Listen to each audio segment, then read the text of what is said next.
Hey everybody, it's Heather.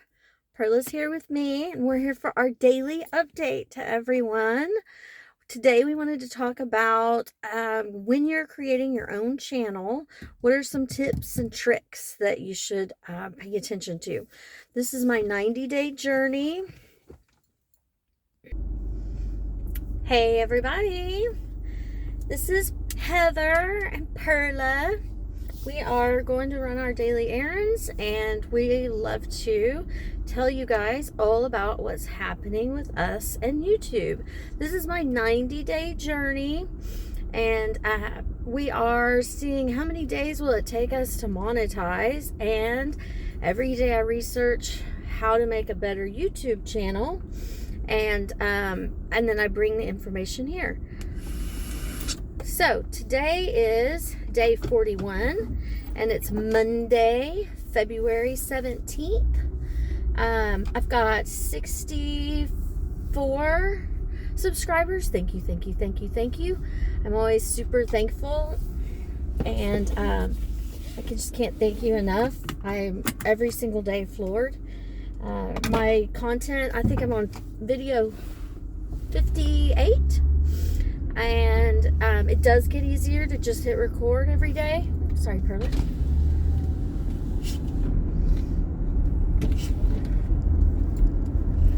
My content's been viewed 3,200 times, and I was at 125 watch hours. Now, to get monetized, we need 1,000 subscribers. Let's see if we can get Perla in there. 1,000 subscribers and 4,000 watch hours. We are not quite there, but we are still on our journey. So y'all have to excuse me. I got a little cold yesterday. Still kind of getting over it. But anyhow, so I just want to say thank you for and everybody that has joined our journey. Go ahead and hit subscribe if you haven't. And you'll get notified anytime I put out new content, which is every day. So that was my goal with myself. Just hit record, and it come every day for 90 days. I want to still use the same niche on day 91, but I want to also just get better. And yes, I realize there's thousands and thousands of this same type of video that are probably posted every day. But I think we're all unique, and we all have something different to bring to the table. So a couple things are, yesterday we talked about hashtags. We've talked about hashtags a lot, but we were talking about how some people said maybe don't use so many hashtags when you put the information in your description on your video. So I have to say, I've only tested out less hashtags, less than 5 in the last 3 videos, but I've gotten substantially less views. Of course, I don't edit my videos, and one of them had some really poor quality from the way the sun was hitting the car. So, Lord. Oh no, we might have that same problem today. I'm going to stop the car here in a second. Okay, so one thing I did read about hashtags was on the YouTube help, so their actual YouTube reference documents said that you should try using broad hashtags. So, like YouTube is a very broad hashtag, right? And then YouTube creators would be more drilled down. So it was saying to use both. So I talk about so many different things that I think I've had about 15 hashtags, and I just have to analyze it a little better. There's all sorts of AI, there's all sorts of websites in general that you can check that stuff out for. Okay. Oh, I was reading up on the analytics. So whenever you start your YouTube channel, if you haven't downloaded the YouTube Studio app, that's going to be where you create your content. When you're on your computer, You can also go to the studio portion. It's just the back end, right? But when you're in there, there's an analytics part where it shows every kind of different way to view the success of each of your videos. And one of the things that I thought was really interesting is, and I've said this before, is where you can see like what countries people are watching your videos. And one thing that I thought was really interesting is it shows what videos, so I believe it's not showing every viewer, but ones who are making some of their information public, at least to YouTube, right? It shows what videos and what type of videos, what type of content your viewers are watching. It also gives you information on when the people that are viewing your content view it the most. They did say in general that people view content more on weekday afternoons and weekend mornings. So everybody's different. I mean, I would guess that like both of my kids were gamers. I'm guessing that, you know, late night would probably be more, and based on age. And of course you can see ages too. So I found that information interesting. Of course you can look at trends. Whenever you upload your videos too, you can take the whole guesswork of hashtags out. YouTube will give you suggested, usually it's 3. I'm guessing that's for everybody. It'll give you 3 suggested hashtags. So the reason I've been a little unclear, I think, is because I talked a whole lot about my Lost at Sea incident. And so it pops up YouTube, PTSD, and Mom for every single video that I upload. So 57 is a lot when I'm talking about money, how YouTube works, the back end of YouTube. So it just seemed interesting to me that those were always my hashtags. That's why there was a little confusion yesterday in my video. So I want to apologize again for the poor quality. My whole point in saying just hit record is that you can just hit record with just a phone, and it doesn't have to be studio quality. And then I'm spitting out things that are really bad. So I'm sorry. I apologize. Maybe it will give someone hope that, you know, maybe we can do this together. I don't know. Today I watched a pretty cool video on some AI tools that are really helpful if you're a new creator, or you know, if you're just a creator of anything, which I don't know, is that everybody? But I thought one thing that was really interesting, and I had to write it down because I was afraid I would forget what the website was. It's called, Harlow, what's it called? What is it? I'm gonna pull over.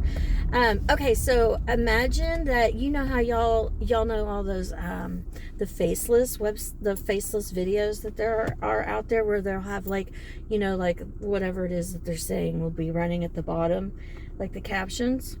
They have tons of free websites where you can do those. 11 Labs is one of the ones I'd heard of before. HeyVid is another one. But the one that I thought was really interesting is called D-ID. So listen to this. You can upload a picture of your own face to do a video, right? To create a video. And to create the video, you can literally just input words on the website, upload your own face, and pick a voice, and it'll throw an avatar in there and do almost like a skin over the avatar and show your actual face. So the guy that was doing this video, it showed like a R2-D2 robot looking gold guy or whatever, and then he had uploaded his face. And so, you know, the person that was walking us through how to do this particular thing, all of a sudden his face was there with like a hood and, you know, like a Hollywood movie star. I thought that was kind of funny. So if there was any curiosity on those faceless videos, I have to say I've never been impressed with them, but I find myself at least once a week getting pulled into one because they'll have good information. So if you ever get interested in that, there are several sites where you can, I mean, it takes like 20 seconds. If you had some things already written, like directions to do something, and you just were thinking it would be more interesting in a video, it seemed to me that would be a pretty cool way to make, you know, like if you had old newsletters or, you know, something where you had already created the information and you just wanted to make a video, you could just throw that information in. I didn't realize so many of them were free, or how far they'd really come. Excuse me, that's just my own tip of the day. Y'all, everybody may know all this stuff. I don't know. When my kids went to college, I think my learning became a learning curve. Instead, we used to have CNN updates every night. And my kids would always give me their ideas and whatever they had learned in school on politics, news, new things, tech. It's pretty cool. I just called it CNN update because it was like 10 minutes at dinner. But that kind of ended when they went to college. So if you're like me and you're in your 50s, just know that's what YouTube's for. Oh, another one was called Pictory, like Pictory, and that one looked pretty cool too. And what is it, Perla? Oh, that's the one. Okay, so let's say you have videos like this one, right? Or whatever your niche is, and you're thinking about shorts. Y'all know, I'm sure everybody that's watching this knows that there's tons of videos and you can find them, but if you just happen to be watching this, I just wanted to tell you, this one, it's called Opus, O-P-U-S, and I think it's clips, one word. Opus Clip, and it's AI. At least that's the way it was displayed. I did not type it in my URL yet, but I watched him take a long form video, and it took about 10 seconds. And if you link that site, so I'm guessing you create your own account. If you link that site to your own YouTube channel, it will take your long form video. You can hit a few buttons, add a few little details, and then hit publish, and it'll publish you a short straight onto your YouTube channel. That sounds a little bit like fancy fast magic, but that's what I watched today. So I'm gonna try that later because I'm also creating my own website, so I can add that to my description. Thank you. And everybody can see my artwork and purchase if they want to. And then the last thing I want to talk about today, we're not going to go super long like yesterday and the day before, but you can link, you know how y'all see like people put all sorts of links in their descriptions of their videos, and you can link a paypal.me, you know, for a donate if you want to. You can link your own website. You can link reference URLs, like, you know, if you found information for this, that, or the other, and you can copy and paste the links into the description. And you know, if it makes it easier on you, start like a note, you know, Google Notes or Keep or whatever, and you know, the same ones maybe you do every time, and just put them all like in your notes. That way you can just copy, and then when you go to upload your video, just paste it. When you monetize, and I'm not there yet, but I'm gonna get there really soon. When you monetize, you can link your, like, say you have a Shopify store, which I have physical paintings, my artwork to sell. So I'm gonna use, it doesn't matter. If you use a website that can link into YouTube, you can also view the analytics of your shop, which is pretty cool. Like, you can see how you know, how and I'm sorry, somebody is talking to Boogie. Perla said, what about me? I'm going to move the car so this quality is not so bad again. But you don't have to monetize to be able to link a URL for your own website if you wanted to sell anything. Now, whenever you guys are watching other videos and you see like, you know, hovering links and this and that when they're live or on shorts or their regular long form videos, that means that they have a shop linked to their YouTube site, and you can tag the products that are on your site, and that's under earn. Then you go to shopping, then you go to revenue, and then you can see the performance. So you don't have to wait. I mean, I know that. I'm not there yet. But that's how you can check the performance of what's happening on your actual website that's all connected within YouTube. And I know there's a lot of people have super success with TikTok store too. So that's fantastic. Let's see. Oh, and does everybody know that the biggest motivator for the YouTube algorithm is user experience? I think that's pretty good. I mean, it's just like a good reminder is we're all here to watch what's going on, right? We want to see content, videos, keep watching. And it's just a good reminder that that's what is motivating the algorithm to push people's videos out to each other. So, let's see. I did hashtags. Oh, thank you for the timestamp tip. I've started adding them into my old videos.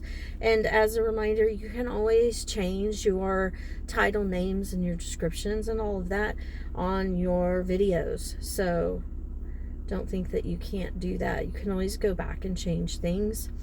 Especially, I mean, and I know some people just go and delete videos. Like I probably need to delete several of mine that had sound issues and video issues. And you can always do that. You can remove ones that aren't performing well. So I did Opus AI. That's the long content to short.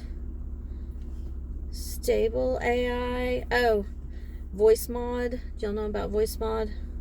That can change a voice. Then there's one that's called vocal remover. You know, if you wanted to remove music or voice from a video. And then Murph AI, you can put any text into it and select a voice and it will make it into like a podcast. I thought that one was pretty cool. All right. So, oh, you know what? Lastly, on your analytics, whenever you're looking at your old, you know, your previous videos of the content that you have published already, you can go and see which one of your videos attracted new viewers. Like you can see new and returning. There's a place in there in the analytics.